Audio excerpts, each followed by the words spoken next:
Montenegronun paytaxtı Podgoritsada cüdo üzrə Avropa çempionatı davam edir. İkinci yarış günündə Azərbaycan millisinin iki idmançısı mübarizəyə qoşulub. 73 kiloqram çəki dərəcəsində çıxış edən Rəşid Məmmədəliyev 16-da 1 finalda Böyük Britaniyalı Benjamin Levini, ardınca Portuqaliya təmsilçisi Otari Kvanitzeni məğlub edib. Məmmədəliyev 4-də 1 finalda Hidayət Heydarovun Paris 2024 yay olimpiya oyunlarında qalib gəldiyi Juan Benjamin Qabanı sınağa çəkib. Rəşid də onunla dueldən qalib ayrılaraq yarım finala yüksəlib. O, bu mərhələdə Daniil Lavrentevlə gücünü yoxlayıb. Təəssüf ki, cüdoçumuz uğurlu seriyanı davam etdirə bilməyib. Məmmədəliyev bürünc medal uğrunda Daniel Zegedi ilə qarşılaşıb. Macarıstan təmsilçisini məğlub edən Rəşid fəxri kürsünün 3-cü pilləsində yer alıb.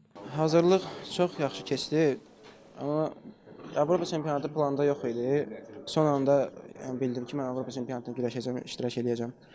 Bu mənə bir tərəfdən də yaxşı təsir edir, çünki bir ay yarım qabaq biləndə bu adama təzyiq göstərir.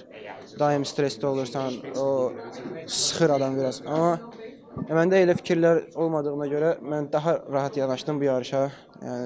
Yəni stres o qədər yox idi. Psixoloji hazır idim. Qızıl üçün